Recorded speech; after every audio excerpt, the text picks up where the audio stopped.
Sige ka lang, diyan ka naman po, sige ka lang eh. Sabi, ginagod ako. Bigyan ako ng buong meron. Yes, magandang araw naman sa ating mga lods. Ayan, siyempre, tulad ng kinagawin natin mga lods, sa araw-araw, magawa tayo ng content natin. So, ayan, enjoy lang tayo mga lods, no? At siyempre, magandang araw po sa ating lahat. So, ayan, at siyempre, bago lahat mga lods, nagpasalamat tayo mga lods sa ating mga followers, supporters, at sa ating kapwa content creator, sa lahat po.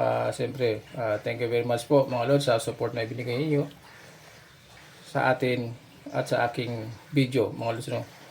At yan, siyempre mga lods, no? Alam naman natin, mayroon tayong obligasyon sa araw-araw mga lods. So kaya ginagawa natin yung ating obligasyon sa araw-araw, gumagawa tayo ng content. So ngayon mga lods, no, ipiplex ko lang sa inyo yung nabili nating ulam mga lods. Pakita ko sa inyo mga lods.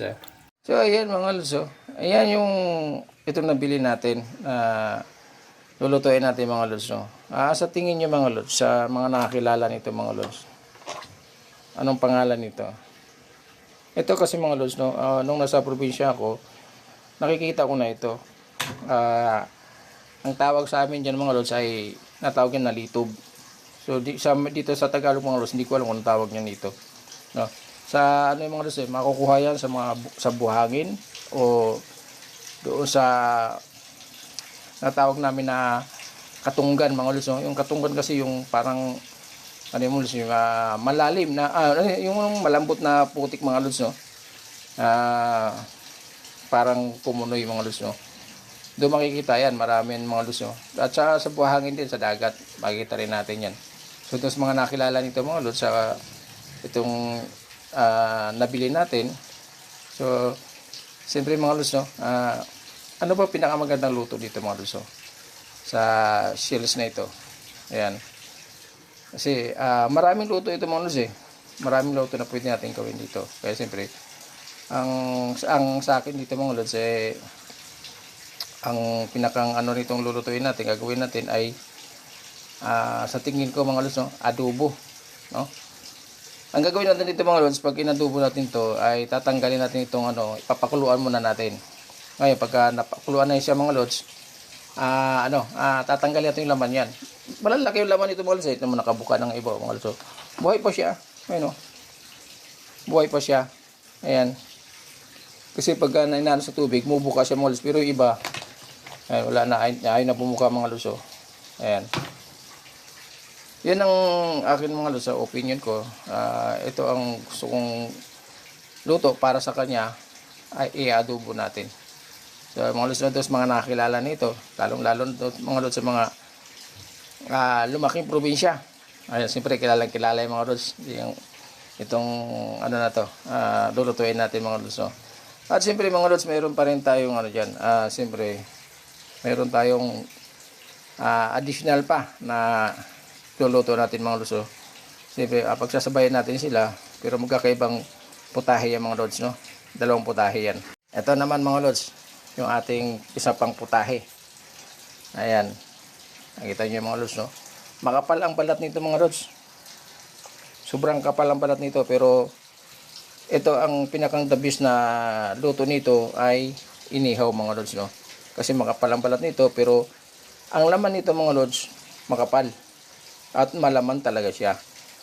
So ayan ang gagawin natin dyan. Yan lang pinakang the best na dyan mga lods, iihaw lang talaga. Ayan, ito naman tinatawag ng mga lods na papakol. Ayan ang papakol na yan, malaman siya mga lods, malaman at okay yung laman niya, makapal. So ang pinakang the best na talaga na luto nito ay inihaw mga lods. So ayan, pagsabayin natin sila mga lods, pero magkakaibang putahe. So dalawang klase ang ulam natin mga lods, no? Ito, mayroon tayong inihaw na papakol at mayroon tayong gagawing adobo mga lods. So ayan, samahan nyo ko mga lods hanggang sa matapos yung ating video. So enjoy lang tayo mga lods. Ayan, ano bang hirap na pinagdaanan natin, kaya natin yung mga lods, no? Ang importante, wag tayo sumuko. So tara mga lods, mag-prepared na tayo para sa ating gagawin. Okay? Huwag kayong aalis. Ayan. Sama-sama tayo mga lods hanggang sa matapos yung ating video. Okay? Tara mga lods. Ayan mga lods.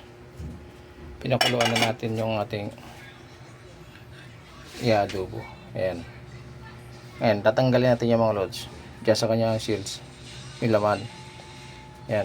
Bubuhos natin doon mga lods. No? Para pag inadobo natin yan, malinis na mga lods. No? Ayan. Ayan na siya. Mabilis lang mga lods. Kasi yan yung magiging ulam natin mga lods sa tanghalian. So yung isa naman mga lods ay nagpe-prepare tayo para ihawin naman natin yung uling. Pero ito mga lods, di pa tapos ito kasi adobohin pa natin ito mga lods. Adobo natin ito, pinatuyo na adobo mga lods para yummy. So okay, kung kayong alis mga lods, ayan, sama-sama tayo hanggang sa matapos yung ating video. Okay.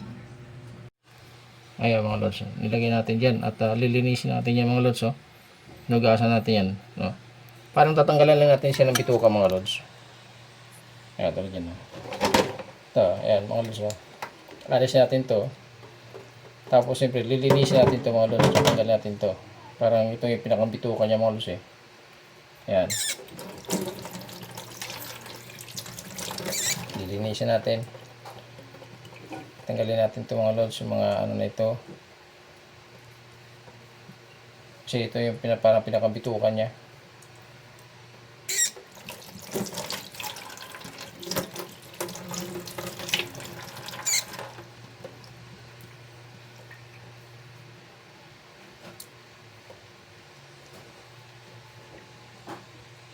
Ayan. Ayan mga lods, malinis na siya. Okay?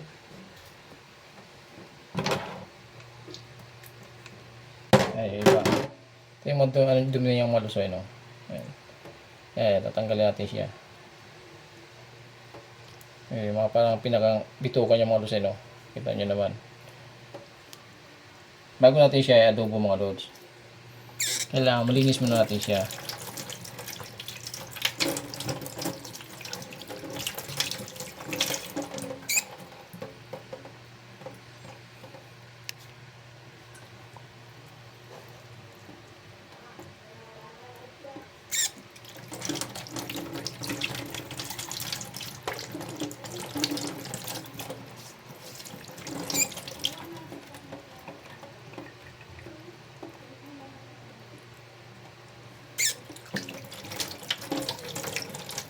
Malalaki ang laman niya mga lods. Malalaki ito. Ayan o. Malalaki. Kaya sulit naman yung ano natin mga lods. Malalaki yung laman ng ano natin. Kahit konti lang siya pero sulit naman. So ayan mga lods. Medyo marami itong gagawin natin, no? Siyempre ubusin natin ito mga lods. Linisin natin ito Ayan o.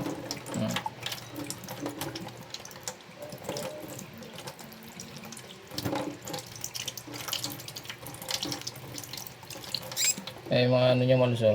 Ayan. Itong tatanggalin natin.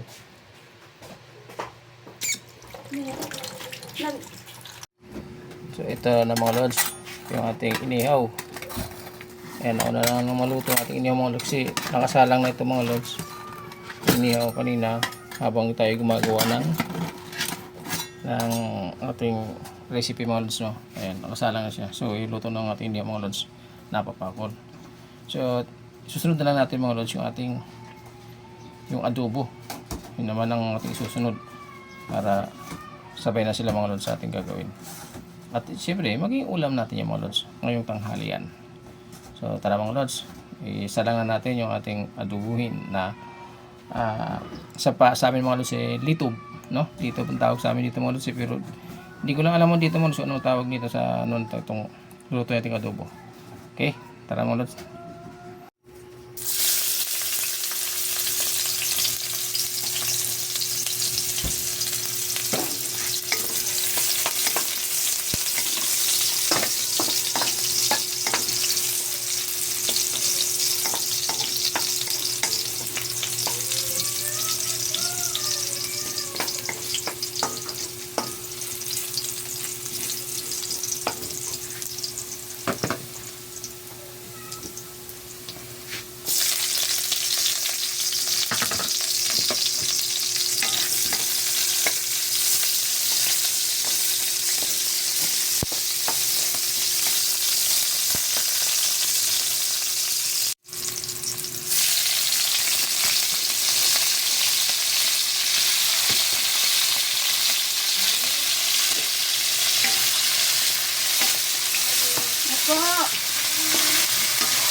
medyo patuyo-tuyo natin ito mga lods.